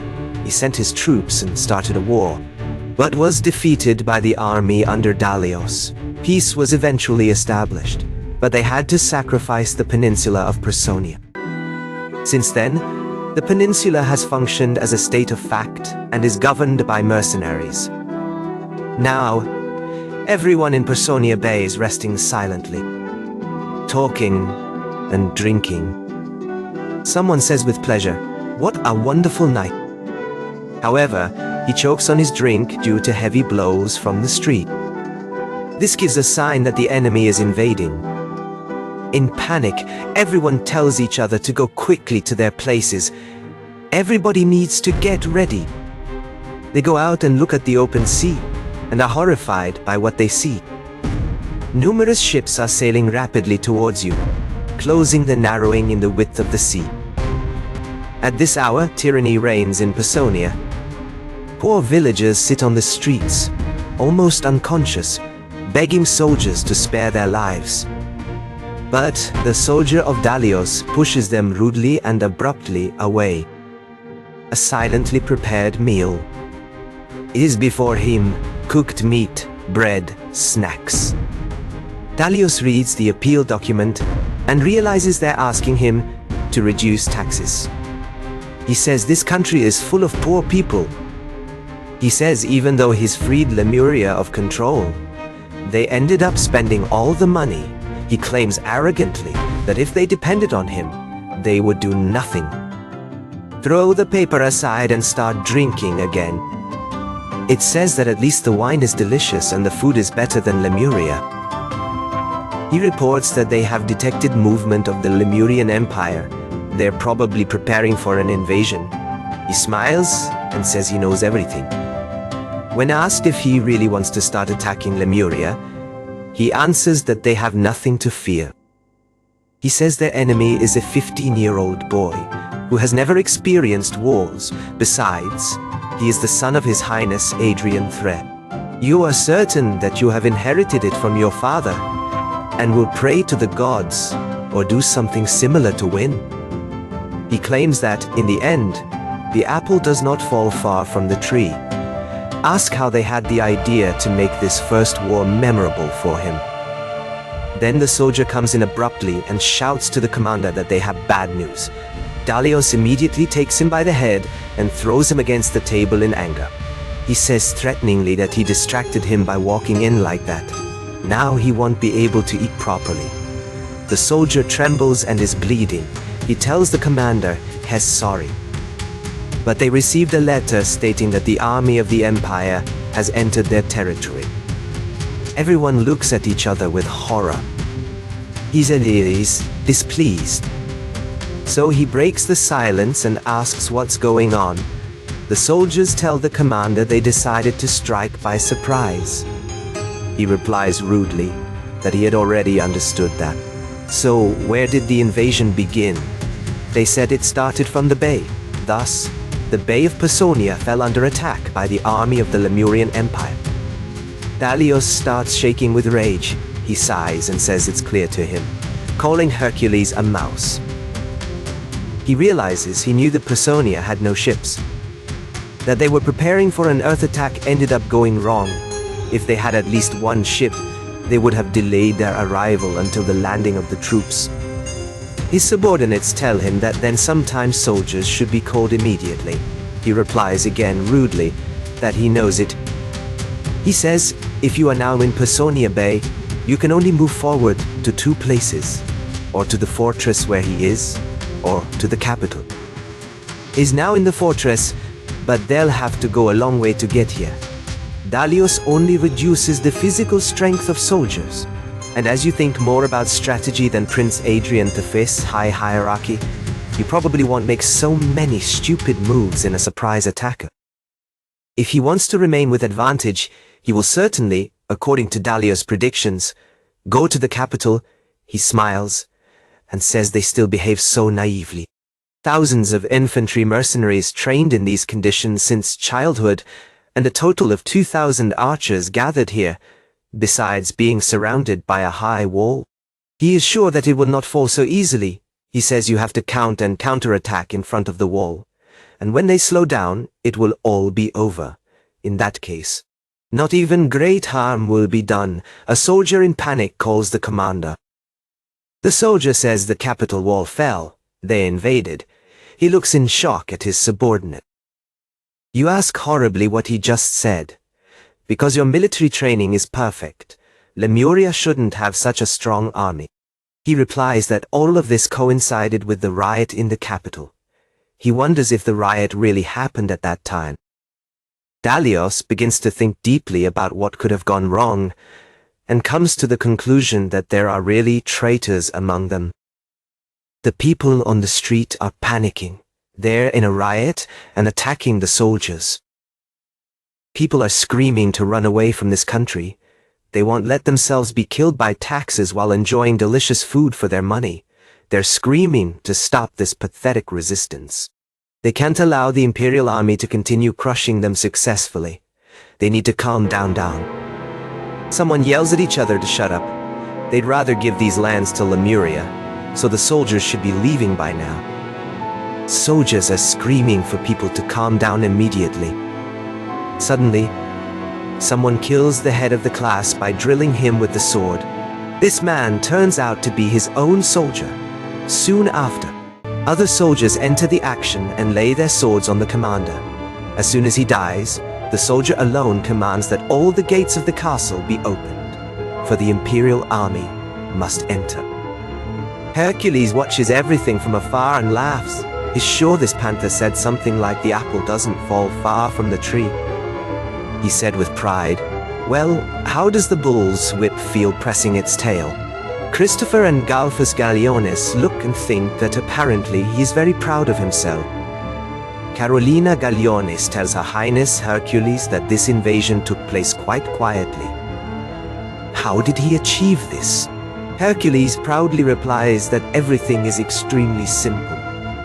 He makes the sign of money with his hands and says, it's all with that. Carolina Gallionis observes, and does not understand if the money really solved. He says Dalios hired mercenaries who were raised in such conditions since childhood. These guys are very loyal to him, so if they try to defeat them, they will take revenge. But there weren't enough dedicated mercenaries to protect the cities, so Dalios hired a few more from abroad. So at first, they seduced them to their side by paying twice as much. He knew their intentions 3 months ago. Galfus Gallionis looks at him and calls him a briber. Who else speaks of loyalty? Hercules adds that he had already said that mercenaries should not be trusted, and when Hercules sent several corrupt mercenaries into the city, he started a revolt among the residents with their help. Carolina Gallionis asks how they managed to do something like this, trusting the residents. Christopher replies that they were tired of Dalios' tyranny from the beginning, and that his irritation grew day after day. Galfus Galionis says it would be possible to start a revolt with the help of those loyal mercenaries. They would have to be drawn to their side for a long time, and now they had already opened the gate. Hercules says that, anyway, the success of this invasion was clear 4 months ago. He goes to his comrades and says that, in his opinion, they are ready. So he proposes to meet Dalios on the best battlefield. Galfus Galiones looks at Hercules with expectation. Hercules asks if he really wanted to say anything. He replies, in panic, that it's nothing like that. Put your head down and, after a silence, says Hercules is taking over the war for the first time. Until that moment, his orders were impeccable. But this success is like a miracle, and he thinks they should better protect that advantageous position they still maintain. Hercules laughs and asks if the general of the Imperial Army is offering to resort to protection in front of his daughter, in case he is not behaving like a coward now. So Hercules, having shamed Galfus Galionis, says with confidence that they have every chance to win. He claims that the Personia Peninsula was the territory of the Empire until the last 8 years. Based on the information he received from traders, his geography has not changed much. Galfus Galionis asks if these traders were also corrupted by Dalios. Hercules says you're so careful. Suddenly he extends a roll of paper and says it's a map of the Personia Peninsula. He found him when he fell asleep in the castle library. After comparing it to the merchant's information, everything almost coincided. He points to the map and says that the day after tomorrow, Dalios will attack this city to resume it. It suggests starting an attack with archers using this hill as a base. There's a river flowing across the hill, so they'll need to protect only the front and rear. He asks Galfus Galiones to give the soldiers time to dig trenches and defend themselves. That'll be enough to make up for the lack of soldiers. Hercules turns to Galfus Galiones and tells him to calm down, making sure he's not like his father.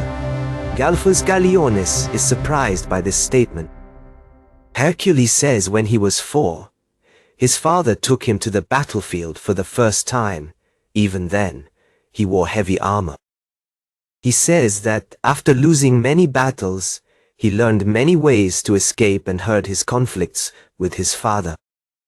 Hercules says Dalios is terrible in the administration of the country, but his record is 2 consecutive victories over the Empire. He can't win alone.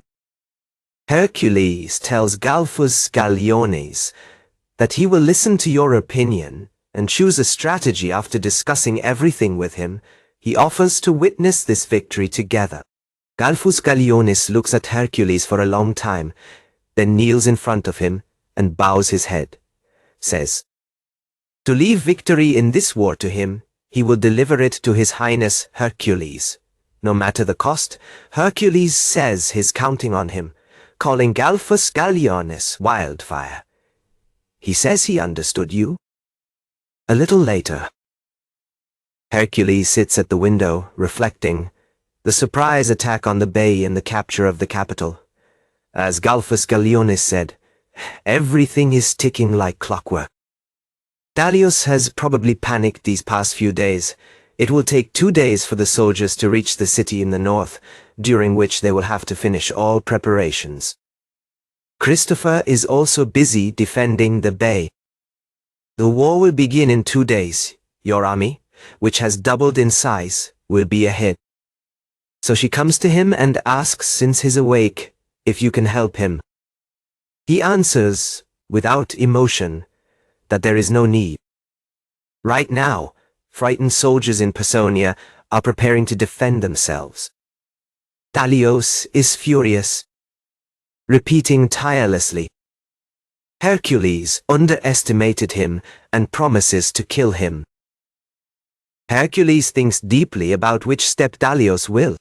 The triple attack rule. The attacking side needs 3 times as many people to defeat the defending enemies. The rule says it's better to defend than to attack, however. The attacking side has a much larger choice of location and time for its attack than the defensive side. It's easier for the attacker to take the war initiative than for the defender. Hercules says they will attack strategically and defend tactically and win. So will your fight? Carolina Galeones asks if that doesn't mean the enemies will take the initiative. He replies that, in fact, both sides, both defenders and attackers, can take the initiative on the battlefield. He says it's impossible to be sure about them. They don't defend, but they don't attack either. They can easily allow them to attack, apparently. The management of Dalios caused the inhabitants of the city to hate him, respectfully. His weakness is that he dominates everyone by fear. When the mercenaries realize that war is a loss to them and no one will help them, they will flee to the desert. Carolina Galeones asks him why they should do this. Wouldn't it be easier for soldiers to gather around their leader? Hercules answers that, for mercenaries, there is no chance of victory. He puts his hand on her head and says that in the end, money decides everything, so you can't trust them. Hercules explains that the oath to the homeland and the desire to give life for it are fundamentally different from an army of such soldiers. He thinks Dalios wants to defeat him as soon as possible, and he doesn't care how disrespected his position is. That's why they need to fight. The protruding eye of the spiritual beast shows everyone that enemy soldiers have been discovered. Enemy soldiers from the Personia army are advancing ahead. Hercules asks how many they are. The soldier answers that, based on what the eye perceives, there are about 40,000 soldiers. Soldiers are starting to say they finally showed up. They call them fucking traitors. Galphus Galeones points to something ahead. Hercules also sees a panther flag. And from afar, Dalios himself, riding furiously toward them. For Hercules, it is reported that the front line consists of about 28,000 foreign mercenaries. Its flanks consist of about 5,000 light riders of different races, and finally, the rear is closed by 4,000 well-trained infantry and a group of beasts of 3,000 shooters. Hercules thinks the information is exactly the same as he received from the corrupted mercenaries. He starts counting his soldiers. 8,000 heavy infantry, 15,000 infantry, and 5,000 long archers, totaling 28,000 soldiers. He says that all his soldiers barely compare in number to those of the enemy infantry. But they have advantages in protecting stakes and trenches. If they simply cross the river in a straight line, it's obvious that they will be bombarded with arrows, like raindrops in a storm. Dalios will try to cross. Hercules doesn't think he has many options beyond the simple path ahead of him. He understands that if that happens, it will all depend on the true strength of his opponents. He tells everyone to listen and says that today will be a new page in Lemuria's story after this battle. Your empire will be reborn. He shouts that they will regain their territory, you persona. All soldiers support and shout after their words. Dalios looks at him with great hatred, calls him petty, and promise you'll make him regret challenging him. He commands his soldiers to attack. Immediately, all soldiers begin to advance quickly. They pursue the approach. Hercules has all his archers aim, and then shoot, all at the same time fire thousands of arrows toward the enemies. Here, soldiers immediately summon the spirits of the wind, ask them to listen, and say to dance between arrows. Thus, in creating wind direction, spirits help reach the target with arrow. Those arrows go right to the soldiers' faces.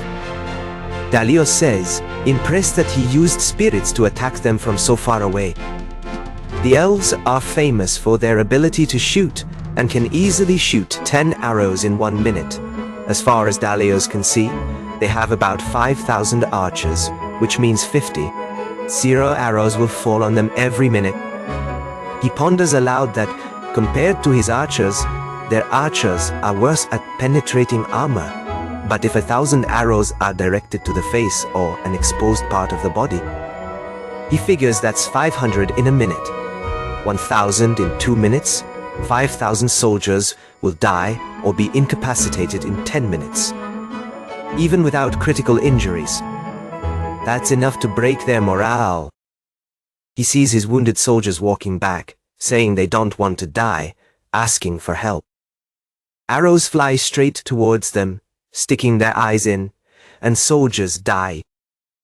Dalio stands threateningly and thinks, were there really weaknesses ready to give up? He asks his soldiers what they're doing. He says he won't let his money be wasted. Everyone looks at him horrified. One, with trembling hands, reaches a gun, grabs, and in doubt, returns to battle, followed by others. Hercules sees a small part running towards them and says it is clear to him that those who flee will still be killed, in his opinion. It reflects that they're holding on better than they thought. If this continues, they may reach their archers. He turns to the thought that the time has come. Hercules to Galphis Gallionis. A huge figure of Galphis Gallionis in armor comes out.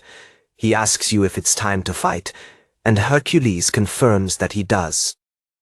He orders Galphis Gallionis to take command of a heavy horseman unit and go there. Close soldiers hear that and ask them to wait, because of the armor of the heavy lancers. It will be almost impossible to cross the trenches, however much one looks. This is an impossible movement. Galphis Gallionis answers that he understands and asks if he meant it. Hercules confirms that soldiers don't understand what they mean. Hercules asks what the proper distance would be, and he, when riding his horse, answers that 10 meters will be enough. Hercules is surprised and asks if he's sure. He turns to His Highness Hercules, smiles and answers who he thinks he is. He pulls the rope. The horse moans. He cries out to others to follow him, not to stop, even for nothing. Offers to show the result of all their training, to spread his victory song throughout Lemuria. Galphis Gallionis orders Carolina Gallionis to stand behind him as a rear support. She obeys and accompanies him. They shout for their soldiers to make way, for the cavalry is advancing. Hercules stays away and counts. Gallio's soldiers don't even realize that they're actually planning to cross the trenches, but they don't know what to do. In the trenches, one says they're overestimating horses and armor. Gallio looks and realizes what's wrong. He screams for everyone to call the soldiers immediately. The mercenaries don't understand what's happening. When Hercules' score reaches 10, he commands the Asmodeus spirit to cancel the illusion. The demon woman hears him and releases his charms. The trenches that separated them disappear abruptly. Soldiers are in disbelief. Galphis Gallionis tells Carolina Gallionis that Hercules removed the technique from the illusions of the spirit. She understands and accepts his order. Carolina Galliona screams shell, tear them all apart, and Galphis Gallionis screams that he will burn them with only his voice. One invokes the spirit of Ilagos, and the father invokes the spirit of Amon. Suddenly, Carolina Gallona accelerates and passes through the enemy soldiers. Galphis Galliona rides after her, along with a burning fire. Soldiers simply turn into ashes to the ground. Carolina Galliona passes and kills the soldiers with her sword. Galphus Gallona and Carolina approach Dalios from different angles. Hercules shouts that they just move on. Subsequent, Carolina and Galphus Gallona are combined into a single road line. Hercules' soldiers advance quickly. Archers shoot arrows, and Galphus Gallona just runs ahead, crushing everything in your path. Carolina Gallona follows her father and simply removes the remaining soldiers with her sword. screaming at yourself to move on. Dalios watches, and you realize they won't make it in time. Who knew he could hide his offensive path so well with the help of the spirit? He begins to doubt if he really is the son of that fool. How can a hawk be born of a serpent? Dalios smiles suspiciously and says, "It'll be fun." He turns to the sergeant and orders you to tell everyone to change their strategy, and he obeys. Suddenly, all of Dalios' soldiers begin to flee. Galfus Galeonas doesn't understand what that is. Hercules looks and doesn't understand either. They stopped resisting and separated. Why are you doing this? Hercules watches carefully and begins to understand what everything is about. "Your look at horror," he says quietly to wait. Carolina Galeonas, also frightened, tells her father that the behavior of the enemy is strange, and he replies that he also noticed and asks her not to lose track. Suddenly, an arrow flies right into the soldier's eye. Galfus Galeonas and Carolina Galeonas were horrified. Soldiers slowly fall off their horses. Everyone sees how the soldiers are being killed. Galfus Galeonas and Carolina Galeonas are standing against spears and beasts, pointing directly at them. Hercules also observes with horror. Dalios commands the unity of beasts to advance. Everyone starts shooting arrows of beasts. The soldiers are still ahead anyway. The arrows hit your horses. They fall. As the soldier falls, enemies approach them, and at the same time kill them with a spear, causing cries of horror and pain. The other soldiers still advance, but they surround them and also stick spears in their bodies. Hercules' soldiers get up and say they won't pass, but they themselves get nervous and make arrows. The enemy mercenaries kill the archers who are ahead in a second. Carolina Galeonas panics, and Galfus Galeonas says this is bad. They're being pushed back. The sergeant informs His Highness Hercules that the first and third units have been defeated. The infantry try to deal with the situation, but they won't be able to hold them for long. He asks you to give an order. However, in response, there are only a few minutes of silence from Hercules. The horrified sergeant calls Hercules, and he thinks deeply. Hercules finally says he understood what he was up to. He wants to destroy his heavy cavalry. He begins to say that he divided the central infantry soldiers and sent them in different directions, and then sent the archers and spears. Thus, he prevents the movement of their cavalry, which is already exhausted by constant maneuvers. Besides, they block them with a thrower wall. Even if they could resist archers and pitchers, if they used light cavalry, they would cover their ranks. Hercules claims they won't make it, and the infantry assembled, then they'd be arrested. Dalios watches him from afar and realizes, as he thought, that Hercules does not really have a replacement plan. Hercules says that's how he fights. The sergeant doesn't understand why Hercules behaves like this in such a situation. He realizes Hercules is smiling, like he's satisfied with himself. Hercules says it's not bad, referring to Dalios' plan. Hercules asks the colonel if he can bring his horse. He confidently claims to be the winner of this battle. Right now, Carolina fights spears, breathing heavily, sweating. She's still sitting on the horse. She thinks in parallel that it's a bad thing. But her father counts on her. Your horse is tired too. But she needs to find a way to defeat her enemies. At some point, the archer shoots her and hits her right in the head. He convulses, eventually falls along with his lady. The enemies are right in front of her, pointing their spears at her head. She understands that this is bad. Those soldiers are beginning to wonder how much they'll get for the enemy commander's head. The other one answers, "What is he talking about? It's a child," she says. That's not the case. She is the daughter of the famous Galfus Galeones, racing fire. He's ready to bet they'll make a lot of money.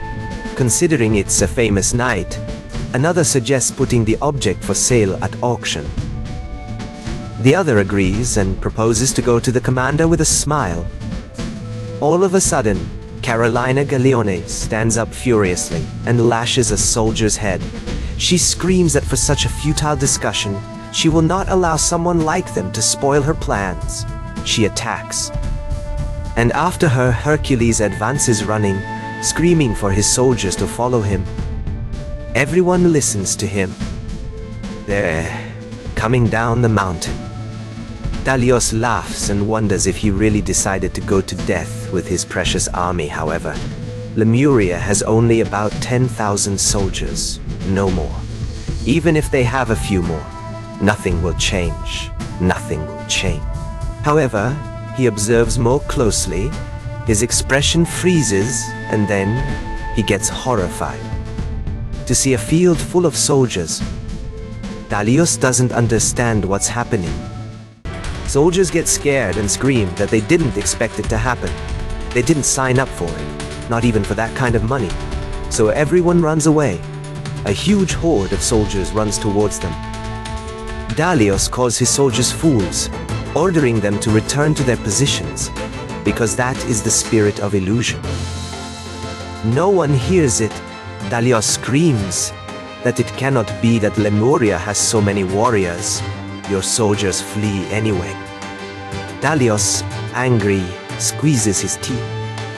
The sword of Dalios falls from his hands, and he lowers his sword. Carolina Galeonas looks and says it looks like the enemy soldiers are retreating. So Hercules calls her, and she turns around.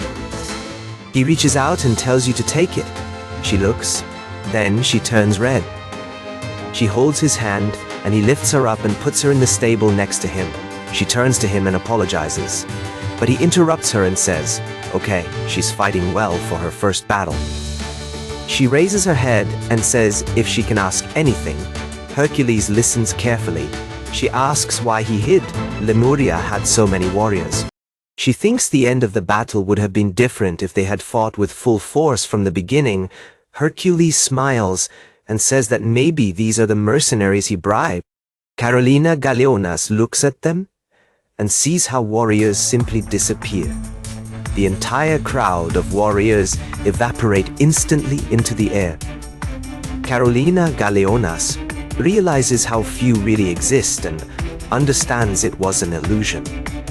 The demon woman appears and tells Her Highness Hercules that an illusion like that will require an adequate reward. Hercules says he knows, so shall be gone soon. She disappears with a smile, saying that then she will pick him up later. Hercules tells Carolina it's hard to destroy all 40 warriors, one by one, so the enemy loses his desire to fight. Having seen the illusion, victory is in their hands. He claims that Dalios will not be able to organize a competent defense after such a defeat. The end of the battle is already obvious.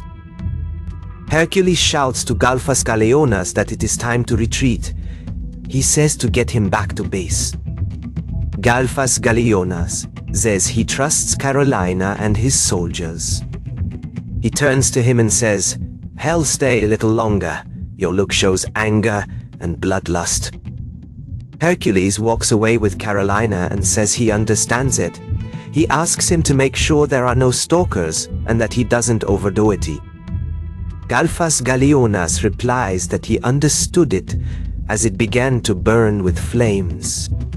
The soldiers surround Dalios, pointing their swords at him, and so, the first war under the leadership of Hercules as Emperor of the Kingdom of the Lemurian Empire. It ended with a complete victory. Lemuria's army won with minimal losses, while Personia completely lost her mercenary infantry.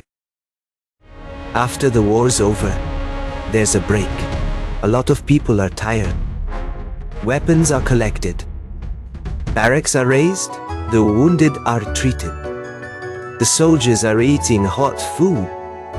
Hercules is sitting in the big chamber, writing some kind of letter. Galfas Galeonas comes to him and says they brought him.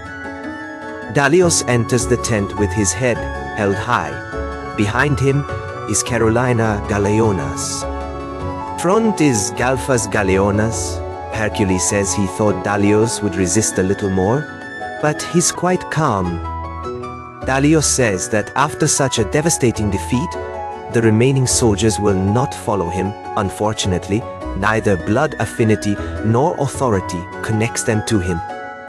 Dalios looks at him with great enthusiasm and turned to His Highness Hercules, saying how much he underestimated his abilities. It's a total defeat. He asks you to admit your guilt for this rudeness. Galfas Galeonas gets angry and asks how dare he speak so arrogantly while tied up. Hercules laughs and says it's true. This time the victory is his. But if it was a direct collision in the plans, he turns to Dalios and asks what he thinks. Dalios answers that he would have won by then. Galfas Galeonas gets even more angry. Hercules says he thinks so too. Galfas Galeonas and Carolina look at Hercules in shock. Hercules says he's learned a lot since the first fight with him. He just overcame his predecessor. He tells Dalios, he said, "Head admit his guilt. Can you hear the terms of the peace treaty?" Dalios claims Hercules will receive all the land. In return, he asks for the lives of his closest subordinates, who he created since very young. Galfas Galeonas looks at him shocked. Hercules' eyes are also surprised. Galfas Galeonas swears he has no idea how much chaos they'll create. Dalios tells them they can deport them. Dalios claims they were the only ones who followed him to the inn. With the rest of the troops and they're free to do whatever they want, they can hand him over to the crowd or personally avenge the previous emperor. Let them do whatever they want. Hercules gets up from the chair, agrees with him, and says hell saved the lives of his subordinates, Carolina Galeonas and Galfas Galeonas, at the same time outraged, calling Hercules. He says he will also have a condition. Hercules claims that it is impossible to evaluate the damage they have done to the empire, as well as its national authority, and a portion of the heads of its subordinates will not pay them, even his head. That 10 million inhabitants will become a ball, will not be able to redeem it. Dalios lowers his head and asks what he will do then. Hercules smiles at him. Hercules tells Dalios that he will become his vassal. Obviously, he didn't expect such a condition. Galfas Galeonas and Carolina Galeonas look at him horrified. Dalios starts laughing loudly and says he knew Hercules was unusual, but not that much. Hercules is not surprised by your word. Dalios asks if he really wants to make of someone who imprinted his father's shame in history a vassal. Hercules questions him with a smile if it's really so unusual. Hercules says his predecessor has done nothing but lose. Now Lemuria has no grain of his former power. So he thought, why not catch an experienced warrior for personal use?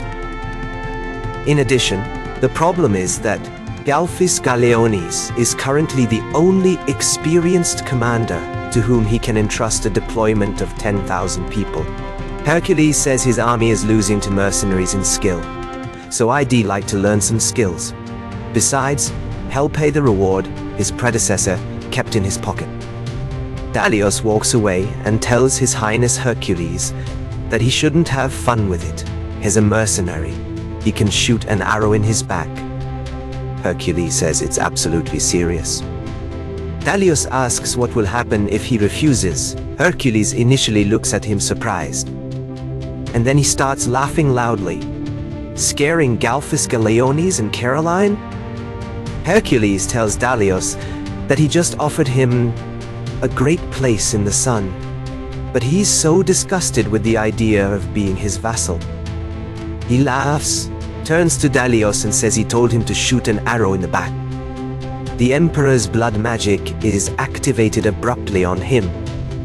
Hercules raises his head and asks who he thinks he's talking to. Suddenly, Dalios starts to get tense, choking. Galfis Galeonis and Caroline Galeonis freeze in place without daring to move. Dalios doesn't understand what that is. What kind of unimaginable magical power is that? He can't breathe. He keeps thinking he's just a spoiled kid. Where did all that magic come from? He thinks it's his spell. So, Caroline Galeonis collapses and falls to the ground, airlifting. She slowly closes her eyes and begins to lose consciousness. Hercules holds her and apologizes.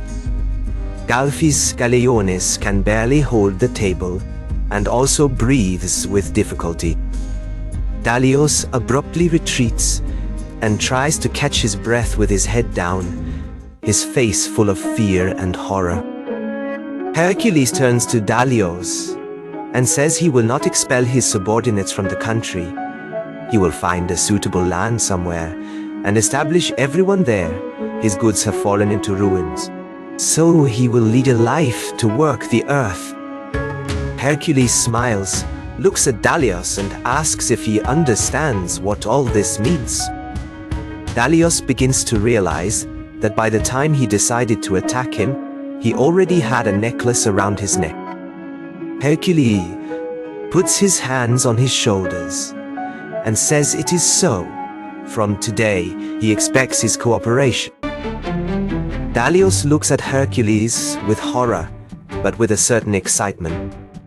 Dalios doesn't believe that this is that fool's son.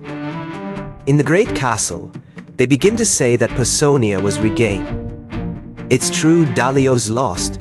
Someone gives the order to announce it tomorrow and begin preparations for the banquet. His Highness Adrian, brother of His Highness Titus, also hears about. He breaks everything around and shouts furiously. The servant tells you that if he stays like this, he will be hurt. He doesn't believe that Dalios was defeated and that such a small country could win.